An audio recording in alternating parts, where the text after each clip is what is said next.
যার নামে আল্লাহ তাআলা কোরআনে একটা সূরা দিলেন।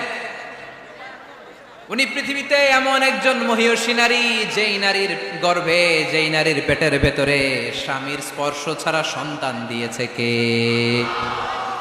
সাইয়েদনা ঈসা আলাইহিস সালাম পেটে আসলেন। মারিয়াম আলাইহিস সালাম লজ্জা পেলেন। হায় হায়, কেমন করে এলাকাবাসীদের কাছে আমি আমার মুখ দেখাবো? বিয়ে করি নাই, স্বামী নাই, বিয়ে হয় নাই, স্বামী নাই, কিন্তু পেটে সন্তান চলে এসেছে। হায় হায়, এলাকায় কেমনে মুখ দেখাবো? লজ্জায় পড়ে মারিয়াম আলাইহিস সালাম এলাকা থেকে চলে গেলেন।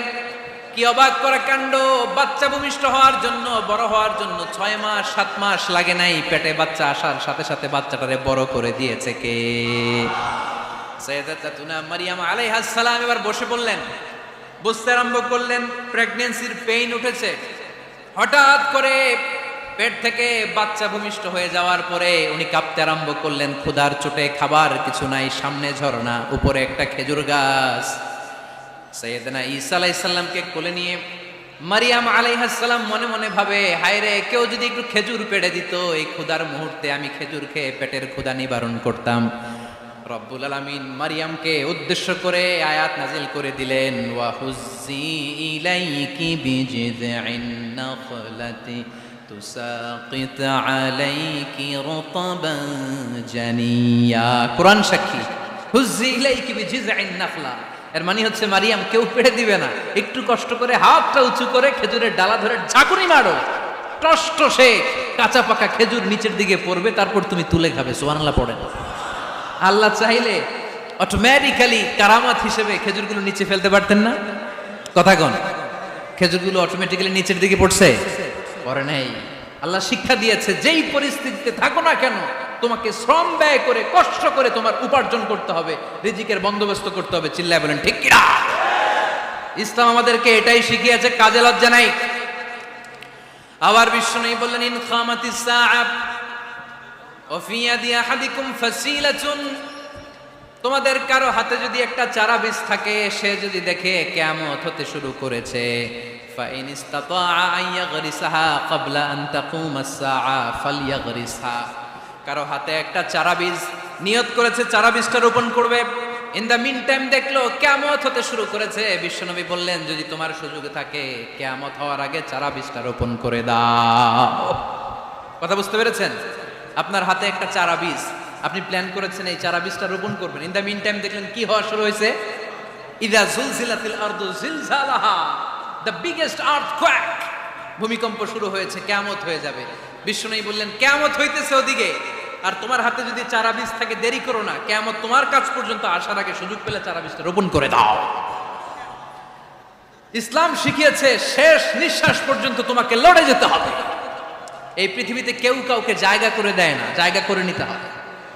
এই পৃথিবীটা, the life is not a bed of roses, এটা ফুল বিছানো কোনো ফুল সজ্জা নয়, এটা কণ্টকাকীর্ণ। কেউ আপনার স্পেস করে দিবে না, কেউ আপনাকে সুযোগ করে দিবে না, কেউ আপনার জায়গা করে দিবে না, বরং আপনি জায়গা করে নিলে টাইনা নিচে নামাবে। কথা বলেন? এজন্য কখনো অলসতাকে স্থান দেয়া যাবে। রাসূল বাত্তালি দুক্কানু শয়তান, অলস মস্তিষ্ক শয়তানের আড্ডা। অলস যদি কেউ থাকে, এটারে টেনে বেঁধে কাজে নামাবে, পারা যাবে? আলহামদুলিল্লাহ, লক্ষ্মীপুরে এরকম অলস ছেলে পেলে নাই।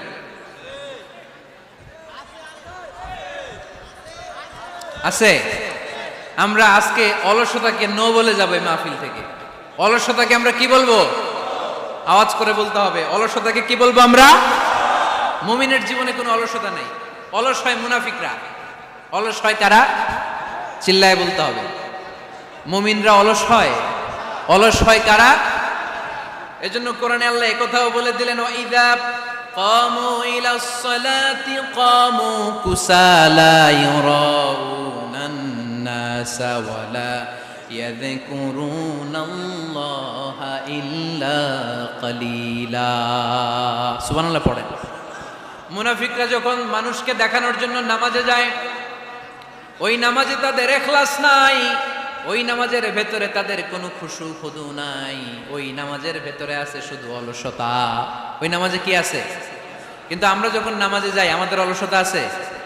আমরা নামাজ পড়লে আমাদের হৃদয়টারে সজীব করে দেয় কে? আমরা উযু করলে আমাদের মনটাকে চাঙ্গা করে দেয় কে?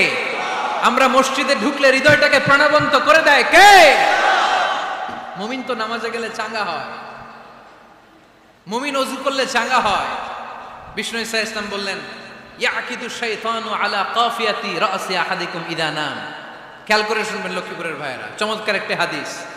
আমরা যখন ঘুমোতে যাই, শয়তান আমাদের প্রত্যেকের মাথার পিছনে 3টা অলসতার গিট মারে। কয়টা? আওয়াজ করে বলেন। 3টা অলসতার গিট মারে। ইয়াকিদু শাইতানু আলা কাফিয়াতি রাসি আহাদিকুম সালাসা উকাব। 3টা গিট মারে যখন আমরা ঘুমোতে যাই। অলসতার 3টা গিট মেরে আমাদের কানের সামনে এসে ফিসফিস করে মন্ত্র পড়তে থাকে, আলাইসা লাইলুন তাওয়িলুন ফারকুদ, আলাইসা লাইলুন তাওয়িলুন ফারকুদ। বিশাল লম্বা রাত, ঘুমাও। অনেক সময় আছে, ঘুমাও। রাত 5টা বেজে যাচ্ছে, তাহাজ্জুদের সময় শেষ হয়ে যাচ্ছে, তখনও শয়তান বলে রাত অনেক লম্বা, ঘুমাও। ফজরের সময় পার হয়ে যাচ্ছে, সূর্য উঠে যাচ্ছে, শয়তান বলে আলাইসা লাইলুন তাওয়িলুন ফারকুদ, এখনো অনেক সময় আছে, লম্বা লম্বা লম্বা চৌড়া রাত পড়ে আছে, তুমি ঘুমাও। বিশ্বনবী বললেন, ফাইন ইস্তাইকাযা ওয়া যাকারাল্লাহ ইনহাল্লাত উকদা। আমার উম্মতের কেউ যখন ঘুম থেকে জেগে ঘুম থেকে ওঠার দোয়া পড়া শুরু করে দেয়, অলসতার প্রথম গিটটা সাথে সাথে খুলে দেয় কে? আপনি ঘুম থেকে উঠেই যখন ঘুম থেকে ওঠার দোয়া পড়বেন, আপনার অলসতার প্রথম গিট খুলে দেয় কে? ঘুম থেকে ওঠার দোয়াটা কি? আলহামদুলিল্লাহিল্লাযী আহইয়ানা বা'দামা আমাতানা ওয়া ইলাইহিন নুশুর। প্রশংসা সে আল্লাহ, যে আল্লাহ আমাদেরকে লম্বা একটা ঘুম শেষে, মৃত্যু শেষে আমাদেরকে ঘুম থেকে উঠালেন। এই দোয়াটা পড়ার সাথে সাথে শয়তান যে 3টা গিট মারছে, ওই 3টার একটা খুলে দেয় কে? ফাইন তাওয়াদ্দা ইনহাল্লাত উকদা। ঘুম থেকে জেগে ঘুমের দোয়া পড়ার পরে যখন কেউ ওযু করে ফেলে, অলসতার দ্বিতীয় গিটটাও খুলে দেয় কে? ওযু করার পরে ফাইন সাল্লাত ইনহাল্লাত উকদা, নামাজের মুসল্লায় দাঁড়িয়ে যখন নামাজ শুরু করে দেয়, অলসতার 3 নাম্বার গিটটাও খুলে দেয় কে? 3টা গিট যখন খুলে দেয়, বিষ্ণু ঈসা ইসলাম বললেন, ফাসবাহা নাশীতাল কলব। নাশীত, তখন মুমিন বান্দা সজীব হয়ে ওঠে, প্রাণবন্ত হয়ে ওঠে, উচ্ছ্বসিত হয়ে ওঠে। ওয়া ইল্লা খাবিসান নাফসি কাসলান।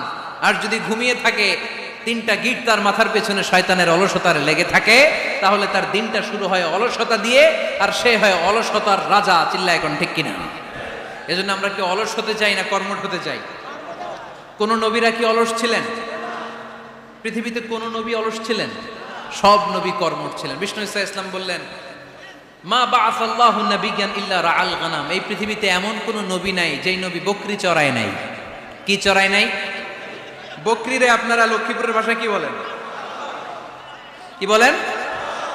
ছাগল। তো পৃথিবীতে এমন কোন নবী নাই যেই নবী কি চড়ায় নাই? ছাগল চড়ায় নাই। সাহাবারা বললেন, ইয়া রাসূলুল্লাহ আনতা কাযালিক, আপনিও ছাগল চড়াইছেন? বিষ্ণু ঈসা ইসলাম বললেন, না, আমিও ছাগল চড়িয়েছি। ওয়া ইন্নী আরআহা আলা কারারাইতি আহলি মক্কা, আমি তো মক্কাবাসীদের অল্প কিছু পয়সার বিনিময়ে তাদের ছাগলগুলোকে চড়িয়ে দিতাম। সুবহানাল্লাহ পড়বেন না? বিষ্ণু ঈসা ইসলাম ছাগল চড়াতে। ছাগল চড়ানো সহজ কাজ না কঠিন কাজ? কেন কঠিন এটা? হ্যাঁ, টেরা খুঁটি মারে। হ্যাঁ, তো ছাগল যারা পালে তারা জানে ছাগল পালা কত কষ্ট। ওরে ডানে টান দিলেও কই যায়, রশি ধরে বায়ে টান দিলে কই যায়, সামনে টানলে কই যায়, পিছনে টানলে কই যায়। সারা সপ্তাহ আপনি সময় পান না এটার গোসল করাবেন। ভাবলেন আজকে জুমার দিন আমিও গোসল করি, এটারও গোসল করাই। এটারে আপনি পুকুর ঘাটে নিবেন, টান দিয়েছেন, ওর বাপের কিরা ও 1 ইঞ্চিও সামনে যাবে না। ঠিক কি না? এই টেরা প্রাণী আল্লাহর কি কি মহিমা! আল্লাহ তাআলা পৃথিবীর সবচেয়ে শ্রেষ্ঠতম মানুষদেরকে ছাগল চড়িয়ে ছেড়েছেন। ঠিক কি না? মা বাআসাল্লাহু নাবিয়্যান ইল্লা রাআল গানাম। এই পৃথিবীতে এমন কোন নবী ছিল না যে নবীরা ছাগল চড়ায় নাই। আল্লাহ বুঝাতে চাইলেন ছাগল চড়ানো অনেক কষ্টের কাজ, অনেক ধৈর্যের প্রয়োজন। এখন নবীরা তোমরা ছাগল চড়াও, কিছুদিন পর ছাগলের চেয়েও টেরা জাতি মানুষ চড়াইতে হবে। মানুষের মধ্যেও টেরা আছে না নাই? ভালো বললে ভালোটা বুঝে না, ডানে যেতে গেলে বায়ে যায়, বায়ে যেতে বললে ডাইনে যায়, এরকম আছে না নাই? সম্মানিত ভাইয়েরা, সমস্ত আম্বিয়া আলাইহিমুস সালাম ওনারা কর্মঠ ছিলেন। সাইয়েদনা আদম আলাইহিস সালাম নিজ হাতে চারা গাছ রোপণ করে চাষাবাদের কাজ করেছেন। সুবহানাল্লাহ পড়েন। সাইয়েদনা ইব্রাহিম আলাইহিস সালাম চাষাবাদের কাজ করেছেন। সাইয়েদনা দাউদ আলাইহিস সালাম নিজ হাতে যুদ্ধের জন্য যে পোশাক পরতে হয়, যেটা পরলে গায়ের মধ্যে ছুরি মারলেও ঢুকে না, ওই শিরস্ত্রাণ বানিয়েছেন, নিজ হাতে তলোয়ার বানিয়েছেন। সুবহানাল্লাহ পড়েন। সাইয়েদনা মূসা আলাইহিস সালাম ছাগল চড়িয়েছেন। সাইয়েদনা মূসা আলাইহিস সালামের মেজাজ নরম না গরম? নবীদের মধ্যে সবচেয়ে বেশি মেজাজওয়ালা নবী ছিলেন মূসা আলাইহিস সালাম। উনিও 8 থেকে 10 বছর সাইয়েদনা শুআয়ব আলাইহিস সালামের এরিয়াতে ছাগল চড়িয়েছেন। চিল্লায় বলেন সুবহানাল্লাহ। এজন্য নবীরা যেহেতু কাজ করেছেন, কর্মঠ ছিলেন, আমরাও কর্মঠ হব, ঠিক কিনা? সাহাবারাও কর্মঠ ছিলেন, বিশ্বনবীর সাহাবারাও ব্যবসা করতেন। সাইয়েদনা আবু বকরের বিশাল ব্যবসা প্রতিষ্ঠান ছিল। সুবহানাল্লাহ পড়েন। আপনারা হজ উমরা করেছেন কে কে দেখি? করছেন? মাশাআল্লাহ। যারা করে নাই আল্লাহ তাদেরকে আল্লাহর ঘর জিয়ারতের তুমি নসিব করো। বিশ্বনবীর মাকবারার সামনে দাঁড়িয়ে আমরা যেন সালাম পেশ করতে পারি, তুমি নসিব করো। বাইতুল্লাহ শরীফে এবং মসজিদ নববীতে আমরা যেন সালাত আদায় করতে পারি, আল্লাহ তুমি নসিব করো। সাইয়েদনা আবু বকর রাদিয়াল্লাহু তাআলা আনহুর ব্যবসা প্রতিষ্ঠান ছিল মক্কার কাবা ঘরের পাশেই। ওনার ব্যবসা প্রতিষ্ঠানগুলো যেখানে ছিল ঠিক ওইখানে সৌদি সরকার এখন শপিং মল বানিয়ে দিয়েছে, মাতজার আবু বকর। মক্কা শহরের যেখানে বহিরাগতরা এসে ওখানে ছাগল, ওখানে ঘোড়া, উট এগুলো রাখতো, আস্তাবল রাখতো, ঘোড়ার উট যেখানে রাখা হতো ঠিক ওই জায়গায় সৌদি সরকার ওটার পার্কিং লট বানায় দিচ্ছে। মানে যেখানে আগে সাহাবাদের ব্যবসার জায়গা, ওইখানে বর্তমানে শপিং মল। যেখানে আগের সময়কাল সাহাবারা উট আর ঘোড়া রেখে বাঁধতো, ওইখানে এখন গাড়ি ঘোড়া রাখার ব্যবস্থা করা হয়েছে। সাইয়েদনা আবু বকর অনেক বড় ব্যবসায়ী ছিলেন। ওনার নিজ টাকা দিয়ে হাবাসা থেকে আসা সাইয়েদনা বেলালকে তিনি 20,000 স্বর্ণ মুদ্রা দিয়ে উমাইয়া ইবনে খালাফের কবল থেকে তিনি মুক্ত করেছেন। সাইয়েদনা উসমান যুন্নুরাইন বড় ব্যবসায়ী ছিলেন। নিজের টাকা দিয়ে মদিনার মুসলমানেরা পানি খেতে পারে না, বিইরে রুমা নামে একটা কুয়া ছিল, এই কুয়ার মালিক ছিল ইহুদি। মুসলমানেরা পানি খেতে গেলে সে বকা দিত, পানি খেতে দিত না। বিশ্বনবী বললেন, আমার সাহাবীদের মধ্যে এমন কি কেউ নাই নিজের অর্থায়নে বিইরে রুমা কিনে মুসলমানদেরকে দিয়ে দিবে? সাইয়েদনা উসমান যুন্নুরাইন বলল, ইয়া রাসূলুল্লাহ, আপনার খেদমতে আমি হাজির। মুহূর্তের মধ্যে সাইয়েদনা উসমান যুন্নুরাইন নিজের অর্থায়নে বিইরে রুমাটা কিনে মুসলমানদের জন্য সদকা করে দিয়েছে। তো ব্যবসা না করলে, কর্মঠ না হলে, উপার্জন না হলে সদকা করা যাবে? চিল্লায় বলেন করা যাবে?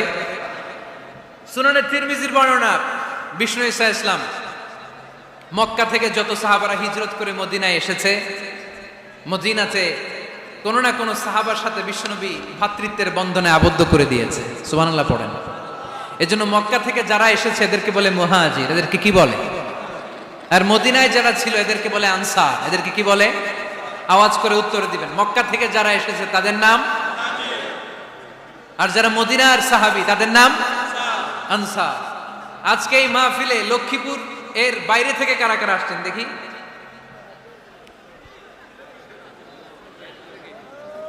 মাশাআল্লাহ, মাশাআল্লাহ, অনেক আসছে। আল্লাহ ভাইদেরকে তুমি কবুল করো, হাত নামান।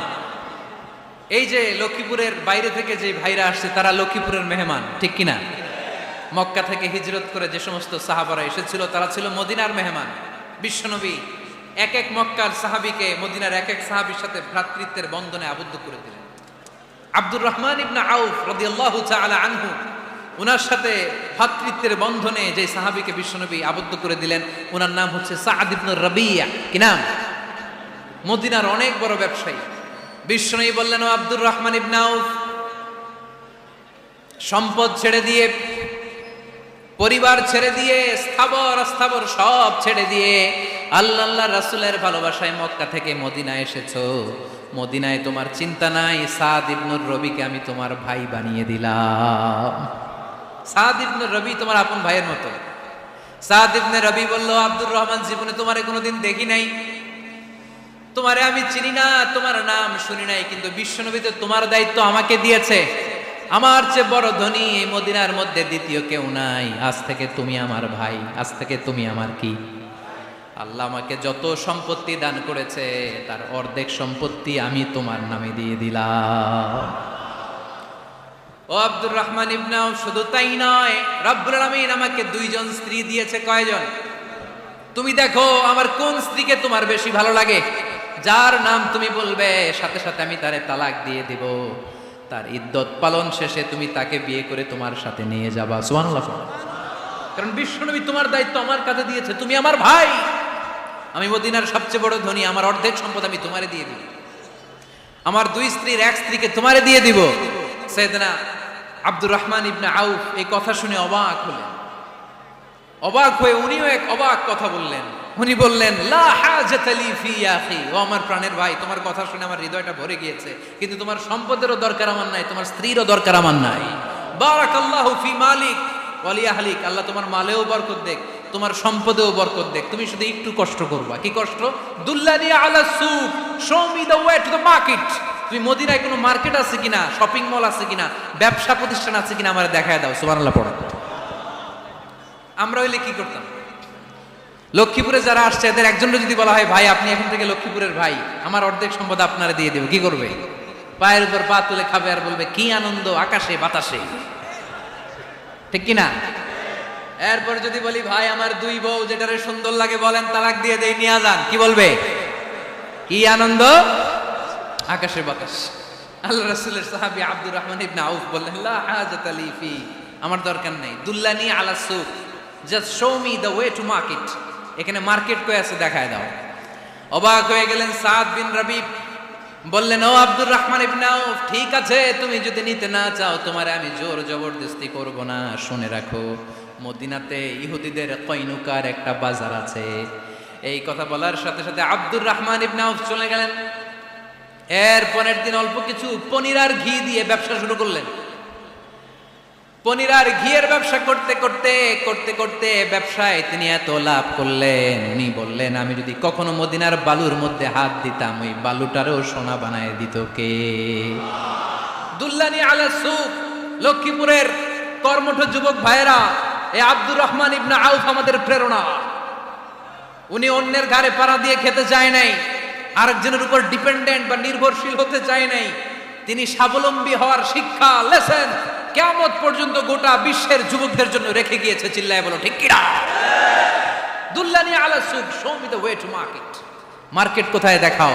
পনির আর ঘি নিয়ে ব্যবসা করতে করতে কয়েক মাসের ব্যবধানে ইতিহাস সাক্ষী সাইয়েদনা আব্দুর রহমান ইবনে আউফ মদিনার বিশাল বড় বিজনেস ম্যাগনেটে পরিণত হয়ে গেলেন। চিল্লায় পড়েন আল্লাহু আকবার। এজন্য ব্যবসার ভিতরে বরকত ঢুকিয়ে দিয়েছে কে? বিষ্ণু বললেন, আত-তাজিরা সাদুকাল আমিন মা'আন নাবিয়্যিন ওয়াস সিদ্দীকিন ওয়াস শুহাদা ওয়াস সালিহিন। আমানতদার ব্যবসায়ী তারা সাধারণ কোনো মানুষ নয়, কিয়ামতের দিন নবীদের সাথে হাসর হয়ে যাবে। আপনারা যারা ব্যবসা করেন, এটা সাধারণ বিষয় নয়। বিষ্ণু সাল্লাল্লাহু আলাইহি ওয়াসাল্লাম নিজেও ব্যবসায়ী ছিলেন। ওনার জীবনের প্রথমে তিনি খাদিজা রাদিয়াল্লাহু তাআলা আনহার ব্যবসার স্টাফ হয়ে কাজ শুরু করেছেন, এরপর নিজে ব্যবসা শুরু করেছেন। এরপরে খাদিজাতুল কুবরা রাদিয়াল্লাহু তাআলা আনহা সব সম্পত্তি বিয়ের পরে বিশ্বনবীর পায়ের সামনে ঢেলে দিয়েছেন। বললেন, ইয়া রাসূলুল্লাহ, এই সম্পদ আমি আপনাকে দিয়ে দিলাম, আপনি ইচ্ছামতো দিনের প্রয়োজনে খরচ করেন। সুবহানাল্লাহ পড়েন। এজন্য বিষ্ণু ঈসা ইসলাম আমাদের জন্য উপমা, আব্দুর রহমান ইবনে আউফ আমাদের জন্য উপমা। যারা ব্যবসা করেন তারা বিষ্ণু ঈসা ইসলামের সুন্নাহ পালন করছেন। আত-তাজির আস-সাদুক আল আমিন, বিষ্ণুই বললেন সত্যবাদী আমানতদার ব্যবসায়ী, যে ব্যবসা করতে যে মিথ্যা কথা বলে না। অনেক ব্যবসায়ীরা আছে পণ্য চালানোর জন্য মিথ্যা কথা বলে আর কসম কাটে, আছে না নাই? আহা, এমনটা করা যাবে? সকালবেলা স্ত্রীরে বলে, এই গরুগুলা বিক্রি করবো, তুই একটা দাম কত কমো? স্ত্রীরে শিখাই দিচ্ছে, এই গরুর দাম তুই 40,000। তো বউ বলে, ঠিক আছে, দাম কইলাম 40,000। তো এরপরে বাজারে যখন গরু বিক্রি করতে যায়, একজন যখন বলে যে ভাই এটা 30,000 টাকা দিয়ে কিনবো, কয় ভাই আল্লাহর কসম সকালে একজন 40,000 দাম কইছে, আমি দেই নাই। আছে না নাই? কৌশল করে বউরে শিখাইছে সকালে, কই তুই দাম কো 40,000। তো বাজারে যে সকালে একজন দাম করছে, দাম করে কইছে 40,000 দেই নাই, আপনারা 30,000 কেমনে দেই? এরকম ডাকাইতে আছে না নাই? আলহামদুলিল্লাহ লক্ষ্মীপুরে এরকম লোকজন নাই। আরে নাই, আমি কই নাই, এরা কই আছে। লক্ষ্মীপুরের মানুষ খুব ধার্মিক, আমি জানি। লক্ষ্মীপুর, নোয়াখালী, ফেনী এই বেল্টের লোকজন খুব আল্লাহওয়ালা। এদের মধ্যে আল্লাহওয়ালার সংখ্যা বেশি, এখানে আলেম ওলামা বেশি, এখানে মসজিদ মাদ্রাসা বেশি। এই জন্য এই জেলাগুলোতে আল্লাহর রহমতও বেশি। আল্লাহ তুমি এই জেলার ছেলেপেলাদেরকে, এই জেলার লোকদেরকে তুমি কবুল করো, মা বোনদেরকে তুমি কবুল করো। সম্মানিত ভাইয়েরা, এজন্য আজকের মাহফিল থেকে আমরা যেটা শিখলাম সেটা হচ্ছে পরিশ্রমে কোনো লজ্জা আছে? আমরা কাজ করে খাবো, ঠিক কিনা? Never under estimate any job. যুবক ভাইয়েরা, লক্ষ্মীপুরের যুবক ছেলেরা শুনতেছ? এরকম আওয়াজ করতে হবে, কান খাড়া করে শুনো। Never under estimate any job. কোনো চাকরিকে ছোট করে দেখা যাবে, whether it's small or big, you don't care. এটাতে কেয়ার করা যাবে না। ছোট্ট চাকরি পাইলে ঢুকে যাবা, বড় অফার আসলে পরে ঢুকবা। এটা ছোট কাজ, এটা হোটেলের ওয়েটার, এটা ছোট্ট স্টাফ, এটা কেরানি না। কাজ কাজই, কাজের মধ্যে কোনো ছোট বড় নাই। খেটে খাওয়া মানুষকে বিশ্বনবী অনেক সম্মান করতেন। বিশ্বনবী সাল্লাল্লাহু আলাইহি ওয়াসাল্লাম খেটে খাওয়া মানুষদেরকে এত ভালোবাসতেন, বিদায় হজের মতো এত গুরুত্বপূর্ণ ভাষণও এই মেহনতি মানুষদের কথা বাদ যায় না। সুবহানাল্লাহ পড়বেন না? দিনটা ছিল জুমাবার। বিশ্বনবী সাল্লাল্লাহু আলাইহি ওয়াসাল্লাম আরাফাতের ময়দানে দাঁড়িয়ে ঐতিহাসিক একটা ভাষণ দিলেন। এই ভাষণের নাম হলো বিদায় হজের ভাষণ। এই বিদায় হজের ভাষণেও খেটে খাওয়া মানুষের কথা বিশ্বনবী বাদ দেয় নাই। বিশ্বনবী বলেছেন, আরিক্কাকুম, খবরদার, অধীনস্থ কর্মচারীদের সাথে খারাপ আচরণ করো না। আতঈমুহুম মিম্মা তাকুলুন ওয়াকসুহুম মিম্মা তালবিসুন। খবরদার, মনে রেখো, তোমরা যা খাবে তোমাদের অধীনস্থ কর্মচারীদেরও তা খাওয়াবে, তোমরা যা পড়বে তাদেরও তা পড়াবে। বিশ্বনবী শেষ নিঃশ্বাস ত্যাগ করে যাওয়ার আগে যেই কয়েকটা কথা বলেছিলেন তার মধ্যে মেহনতি মানুষদের জন্য কথা আছে নাড়াই।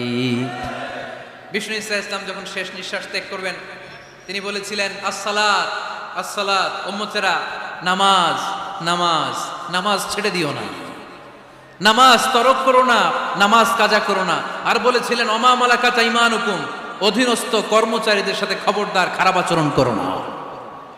যারা কর্মচারীদের সাথে খারাপ আচরণ করে, যারা মানুষের কাছ থেকে শ্রম নিয়ে কাজ করিয়ে টাকা দেয় না, কিয়ামতের দিন তাদের বিরুদ্ধে মামলা দায়ের করবে কে?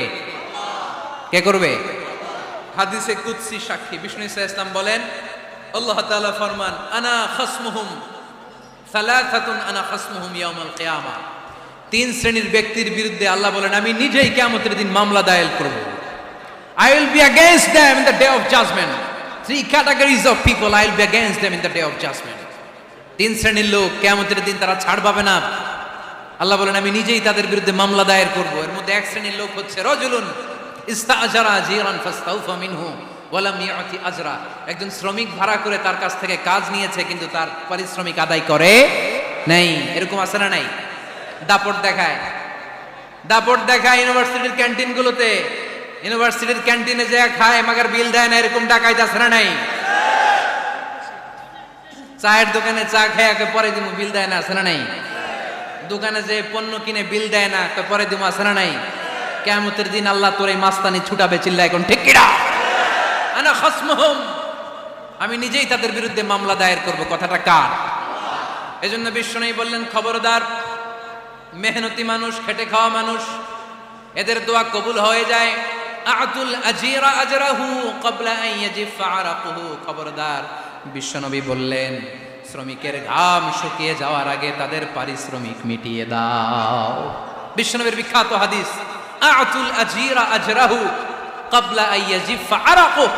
শ্রমিকের ঘাম মাটিতে লাগার আগে, শুকিয়ে যাওয়ার আগে তাদের পারিশ্রমিক মিটিয়ে দাও। কেননা তারা যদি বদদোয়া করে তোমার জীবনকে জাহান্নাম বানিয়ে দিবে কে?